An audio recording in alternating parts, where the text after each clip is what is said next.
Barranquilla, qué ciudad tan pujante. Es un orgullo haber llegado a esta ciudad y verla en ese crecimiento.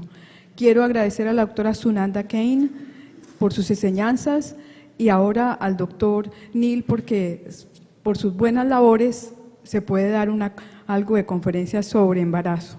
Como ustedes saben, la enfermedad inflamatoria, su pico de incidencia es más frecuentemente en la edad fértil, entonces esperamos tener embarazos y buscamos que las mujeres hagan familia, tengan su programa de vida. Saben ustedes que somos aproximadamente 48 millones de colombianos, 52% somos mujeres. En edad fértil no he podido calcular, pero yo imagino que son aproximadamente unas 15 millones de mujeres. No sabemos qué incidencia o prevalencia tenemos de la enfermedad inflamatoria en Colombia, pero sí nos estamos dando cuenta que estamos cada vez diagnosticando más, cada vez haciéndonos más conscientes. Nos hemos dado cuenta que los colombianos por idiosincrasia nos fascina manejar todo y es una recomendación muy importante que hemos visto en los líderes de esta subespecialidad de la gastroenterología, el hecho de pertenecer a un grupo. Si uno tiene casos y discute, y esto a nosotros en la Fundación ha sido supremamente útil, de tener al coloproctólogo al lado, de tener al patólogo, de tener al radiólogo, y hemos sido muy favorecidos en esto. Como objetivos de aprendizaje, pues hay consejería y cuidado prenatal de los futuros padres, el embarazo como una condición inflamatoria, cómo afecta el embarazo a la enfermedad inflamatoria y cómo la enfermedad inflamatoria afecta al embarazo y al bebé. Cómo se debe tratar la enfermedad inflamatoria en el embarazo y riesgos de lactancia y medicación. Como ustedes ven, el tema podría ser amplísimo, no me voy a extender tanto porque si ustedes van a las guías de la ECO, las guías de la ECO que salieron como en el 2012, 2013, tienen unas guías muy importantes que seguramente van a venir cambiando de acuerdo a cómo se vaya manejando la medicación. Fertilidad en hombres. La fertilidad en los hombres, hay que recordar que la cirugía pélvica, como decía el doctor esta mañana, puede producir eyaculación retrógrada o disfunción eréctil, pero parece que tienen una función sexual mejor después de la cirugía. No se ha estudiado la fertilidad posquirúrgica, la terapia con sulfasalacina. Hay que recordar que hay que decirle, si usted quiere ser papá, hay que cambiar la sulfasalacina por una mesalacina, buscar porque son medicamentos que sí podrían afectar la fertilidad del hombre. El metrotexate, pues indudablemente en los hombres, hay controversia y se puede utilizar cuando van a ser padres, pero pues la recomendación es que usen métodos de barrera. Hay que recordar que la fertilidad es tener relaciones sexuales durante un año y la infertilidad es tener relaciones sexuales durante un año y no lograr una concepción. La infertilidad en las mujeres para concebir, la cirugía pélvica y abdominal sí disminuye la fertilidad en las mujeres, la proctocolectomía disminuye la fertilidad y la metaanálisis de las bolsas ileales aumenta 3 veces el riesgo de infertilidad en las mujeres. Hay que recordar que hoy en día la cirugía laparoscópica para la realización de los pouches, de las bolsas, ha disminuido el riesgo de infertilidad y hay que recordar que los medicamentos en general de la enfermedad inflamatoria no afectan la fertilidad. Recuerden que ustedes, que nosotros podemos ser fértiles pero no fecundos. Desafortunadamente la población con enfermedad inflamatoria intestinal es poco fecunda. ¿Por qué es poco fecunda? Porque están ellos ignorantes con respecto a su enfermedad, tienen miedo de transmitirla, tienen miedo de los medicamentos que están usando que afecten al bebé, tienen todas estas cosas que el doctor Neil nos enseñaba esta mañana de miedo de tener familia, pero son fértiles aunque poco fecundos. Hay que promover que ellos entiendan que pueden hacer familia. Esta es una diapositiva que traje que pues para agregar algo diferente a lo que habíamos visto en las conferencias pasadas, darnos cuenta que ahora que el embarazo es una situación inflamatoria. Si ustedes ven ahí, desde el primer trimestre del embarazo las citoquinas aumentan, los proinflamatorios aumentan y disminuyen los antiinflamatorios. Esto es para una estabilización y la anidación del huevo. La segunda parte del embarazo bajan la inflamación y en la tercera parte del embarazo, como ustedes ven, aumenta la cantidad de de citoquinas y van a ver que esto desencadena el embarazo. Imaginen ustedes una situación inflamatoria como esta, que es un embarazo normal junto con una enfermedad inflamatoria, y por eso explicamos que si usted además tiene una enfermedad inflamatoria descontrolada, no va a tener un embarazo adecuado. Los estrógenos de por sí son proinflamatorios, los niveles elevados de progestágenos también son proinflamatorios y existen elevados citoquinas en el primer y tercer trimestre del embarazo. Explica esto la leucocitosis fisiológica del embarazo y la velocidad de sedimentación globular. Como les digo, ¿cómo influencia el embarazo a la actividad de la enfermedad inflamatoria? Esto está muy estudiado, estudiado en los metaanálisis, en los estudios de Miller, de la doctora Uma Mahadevan en California. Se sabe que si uno comienza el embarazo con una paciente bien controlada, generalmente sigue controlada y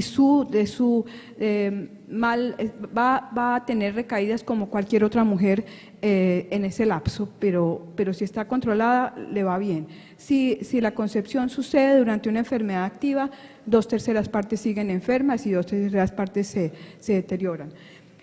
Con respecto a estudios prospectivos de 209 pacientes, sugiere que algunas pacientes con colitis ulcerativa recaen más en el embarazo que las no embarazadas, pero como ustedes ven, siempre uno en la literatura encuentra de los dos lados.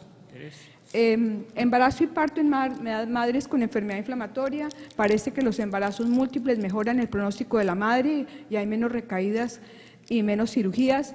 ¿Será porque dejaron de fumar? ¿Es posible? ¿Será porque tienen exposición múltiple al HL del padre? O lo que yo pienso que son mujeres que están un poco menos enfermas, entonces se embarazan más y tienen más partos. Vía de parto y desenlace del parto es dictada por la indicación obstétrica. Si sabemos que la cesárea es frecuentísima en nuestra época, algunos utilizan la cesárea para pacientes con enfermedad de Crohn de todas formas, pero la verdad es que la enfermedad, la vía de parto la debe dictar principalmente la indicación obstétrica. Esta mañana se dijo que 1 de cada 4 mujeres iba a ir a una bolsa ileanal cuando tenía colitis ulcerativa. Yo tengo que 1 de cada 5.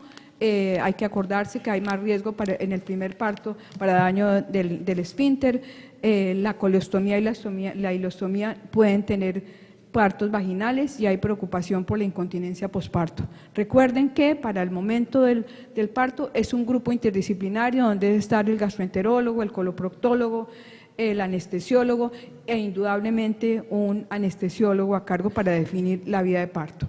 En cuanto al manejo de la enfermedad inflamatoria durante el embarazo, la verdad es que debemos insistir en que hay que desmitificar el miedo de los medicamentos durante el embarazo, porque si usted tiene una madre enferma, no tiene un bebé sano. Entonces hay que insistir, las madres deben estar bien cuidadas, hay que quitar el miedo a los medicamentos. Riesgos de recaída, pues ya los habíamos comentado.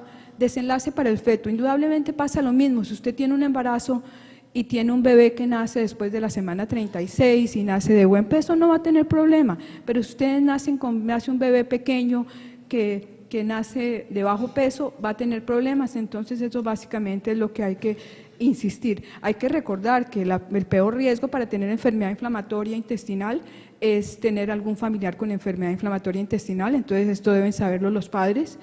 Hay mayor riesgo si los dos padres tienen enfermedad inflamatoria, porque indudablemente es frecuente que haya relaciones, pues el afecto lo consigue uno con la gente con quien está, y realmente uno va a estar alrededor de otros enfermos, se enamora de otro enfermo y probablemente va a tener parejas donde ambos tengan la enfermedad y sea más frecuente. Hay que prever que pueden transmitir la enfermedad en este caso. Desenlace para el feto, yo ya lo había comentado. Hay pocos estudios con respecto a la influencia durante el embarazo en el puro principio con respecto a abortos y complicaciones de coriamnionitis, pero pues se sabe, es una enfermedad, una situación inflamatoria con otra situación inflamatoria agregada. Desenlace para el feto, quiero parar un instante en esta diapositiva que creo que resume lo que les quiero transmitir. Si esta diapositiva nos dice que hay una población normal, tiene 2% de anomalías congénitas, 6% de partos pretérminos y 9% de abortos espontáneos. Miren ustedes la enfermedad de Crohn controlada. Si ustedes la ven ahí, prácticamente es hasta mejor tener enfermedad Crohn controlada porque tiene menos anomalías congénitas. Enfermedad de Crohn activa, cambia completamente el pronóstico de esta mamá. Esta del 54% eran 54, tienen 25% de parto pretérmino, 20% de abortos espontáneos. Esto igual lo ven si revisan ustedes lo que es con respecto a colitis ulcerativa controlada y colitis ulcerativa activa. Efectos de los medicamentos sobre el bebé, no hay estudios a largo plazo, pero sí tengo que hacer mención de la situación de cuando la mamá está en anti-TNF. Los anti-TNF realmente hay que mantenerlos si la mamá lo necesita, pero recuerden ustedes que por estudios de la doctora Madejaban y estudios en Europa, de las holandeses, hay 160% de medicamento en el cordón umbilical cuando el bebé nace, así se haya quitado el medicamento en la semana 30. De eso pues hay que, sobre todo, que el esquema de vacunación va a cambiar porque definitivamente no podemos vacunar para tuberculosis, no podemos tener virus vivos. ¿Qué más? Esto era lo que estaba diciendo. Quiero insistir en el piano colombiano. El piano es la Pregnancy and Inflammatory Neonatal Outcome, que quiere decir que necesitamos hacer un piano colombiano. Hagamos eso como lo que necesitamos, hacer un censo colombiano de cuál es nuestra población de enfermedad inflamatoria. Eso se puede hacer con líderes que hay aquí muy importantes a través de la Asociación Colombiana de Gastroenterología y que queremos saber, ahora como embarazos no hemos tenido tantos, pues van a llegar y sería muy interesante poder hacer este registro. Esta diapositiva es ineludible. Manejo de los medicamentos, les estoy dejando esta tabla de la ECO que es muy importante, cuáles son seguros, los aminosalicilatos, la sulfasalacina, los corticoides, la satioprina, cuáles son probablemente seguros, ustedes lo ven en la segunda línea, infliximab, adalimumab, el certolizumab, voy a hacer un comentario de ellos, y pues contraindicados. Bueno, contraindicados quedan obviamente el metrotexate, hay un síndrome asociado, aborto terapéutico está indicado. La talidomida marcó un hito en la obstetricia cuando el mundo se dio cuenta de que sí había medicamentos que podían dañar un embarazo. Este hito marcó tanto que ahora se tiene tanto miedo que ni ahora hay muchos médicos que dicen no, suspendan los medicamentos porque se va a embarazar. En enfermedad inflamatoria no, está primero la salud de la mamá con su medicación. Primero hay que disipar el miedo de la madre, de la familia, porque la familia y los amigos influyen mucho, y de la población médica. El beneficio de los medicamentos por mucho excede el riesgo y lo importante es el control de la enfermedad. No voy a comentarles de cada uno porque sí hay comentarios importantes de cada medicamento. Los corticoides tan importantes que son en recaída, y antes de que tuviéramos los anti-TNF era lo que manejábamos. Hoy en día tenemos los anti-TNF, pero los corticoides tienen un puesto importantísimo en esta situación. La azatioprina, es muy importante que les comente que los únicos dos casos que yo he tenido, una paciente con Crohn y otra con colitis ulcerativa en azatioprina, hicieron embarazos perfectos, sus bebés ya tienen 12 o 13 años. Parece que el hígado del bebé, perdón, del feto no es capaz de metabolizar la azatioprina, entonces no le hace daño al feto. Ciclosporina, ya los oímos esta mañana hablar a los doctores. El metrotexate, vuelvo e insisto, completamente contraindicado. El metronidazol realmente no está contraindicado, pero es poco lo que lo utilizamos durante el embarazo, realmente sería en momentos de pauchitis, o la ciprofloxacina igual. Dejo estas últimas estas últimas tablas que las van a encontrar en el consenso de la ECO con respecto a la adalimumab y al infliximab, que pasan la barrera mucho más al final del embarazo. Y son categoría B. Está el certolizumab, que lo voy a promover harto porque el certolizumab no pasa, parece que se lo vamos a poder utilizar más durante el embarazo. Y el natalizumab, lo que hemos aprendido, lo hemos aprendido de pacientes con enfermedad neurológica, pero pues en cuanto a deficiencias nutricionales les voy a contar que hay que estar súper pendientes de esto porque estas pacientes sí pueden estar más desnutridas. Y si usted tiene un intestino enfermo, pues obviamente tiene más necesidad de más cantidad de suplencia y de cuidado. Bueno, la cirugía durante el embarazo. Indicaciones de la cirugía en mujeres embarazadas no difieren de las no embarazadas y pues esas no son programadas, así que primero está la salud de la mamá y si hay que intervenir, se interviene y realmente pues como decimos obstrucción, perforación, hemorragia, absceso, pues necesita cirugía. Realmente pues en la primera parte del embarazo pues puede desencadenar un aborto y en la última parte pues un parto pretérmino. Generalmente no es posible programar, como les decía, las cirugías, son primero de la lactancia voy a hablar un minuto porque desafortunadamente otra vez a las mamás les da miedo amamantar a un bebé cuando están tomando medicamentos. Esto es un error porque estos bebés necesitan, además está lo que mi doctora Sunanda Kane me enseñó, pump and dump, que quiere decir que hay que sacarse la leche, botarla después de que uno ha tomado el medicamento y luego amamantar al bebé unas horas después. Esto los voy a llevar, realmente las mujeres que tienen en la lactancia recaen como cualquier otra paciente de esta enfermedad y hay que amamantar a los bebés. Como les digo, está otra vez nuevamente la tabla de la ECO, donde van a ver ustedes cuáles son seguros, cuáles son posiblemente seguros y no se conoce la seguridad de otros como la ciprofloxacina, la budesonida y otra vez los contraindicados importantes. Los anti-TNF pasan en minúsculas cantidades, nos preocupa un poco la inmunosupresión de estas madres que han estado con anti-TNF y azatioprina simultáneamente, esa es una duda que hay. Riesgos, este es un riesgo importantísimo que no se nos puede olvidar, se debe evaluar la posibilidad de tromboembolismo en la mujer embarazada, en enfermedad inflamatoria. El riesgo de tromboembolismo aumenta 4 a 6 veces por estar hospitalizado. Hay un OR de 6.12 para colitis ulcerativa y 8.4.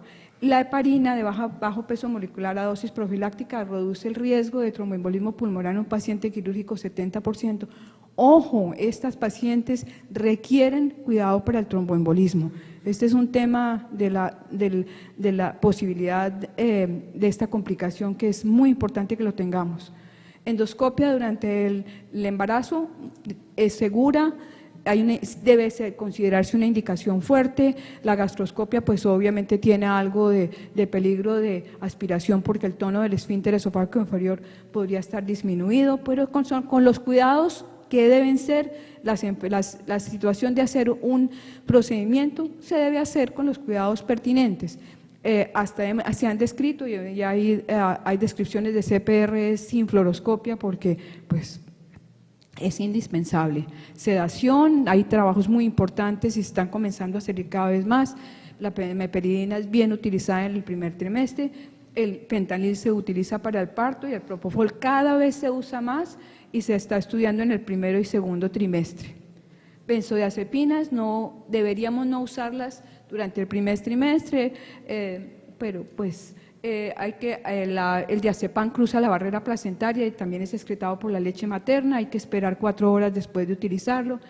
Y finalmente les voy a hablar un poquito sobre la seguridad de otros procedimientos. Ultrasonido súper seguro. Al final del embarazo, el ultrasonido puede tener alguna limitación por la presencia del feto, pues nosotros en nuestro país tenemos la felicidad que el ultrasonido lo hace un colega que es un radiólogo y estos colegas nos ayudan mucho, es como hacer una interconsulta y ellos nos ayudan mucho a tomar algunas decisiones, así que el ultrasonido lo promuevo bastante. La resonancia posiblemente es segura en el segundo o tercer trimestre del embarazo, hay datos contradictorios con respecto al gadolinio y el TAC no está recomendado, está limitado por la irradiación y se debe decidir caso a caso. Esta no la voy a pasar. Y con respecto a cambios de laboratorio en el embarazo que son de tener en cuenta, la albúmina se reduce hasta 1 gramo, así que no hay que asustarse pensando que es la enfermedad. La velocidad de sedimentación globular está elevada 2 a 3 veces, la leucocitosis es fisiológica, pero el PCR no tiene cambios. Entonces, si usted tiene una duda con respecto a evaluación de los parámetros de laboratorio de una mujer embarazada, hay que fijarse en la PCR y yo creo que en la calprotectina va a entrar a manejar un puesto importante. Y por fin entendí ahora con los estudios esta diapositiva que le mostré, porque sí es una situación inflamatoria y sí hay una leucocitosis fisiológica y ahora podemos entender por qué. En conclusión, lo mejor es estar bien controlado, tanto el médico como el paciente. El embarazo es en cierto modo una situación inflamatoria. Un médico informado es lo más valioso. Lo más importante, sí, como vengo diciendo, es tener la enfermedad controlada. La mayoría de los medicamentos se pueden utilizar durante el embarazo en las madres con enfermedad inflamatoria intestinal. Y la salud de la madre es el bienestar del bebé. Quiero invitarlos para el 2017 a la India, a Hyderabad. Espero que lo vayan poniendo en sus agendas para el Congreso Internacional de Endoscopia. Y quiero darles las gracias por su atención y sobre todo las gracias a todas estas lindas colombianas por los colombianitos. Muchas gracias.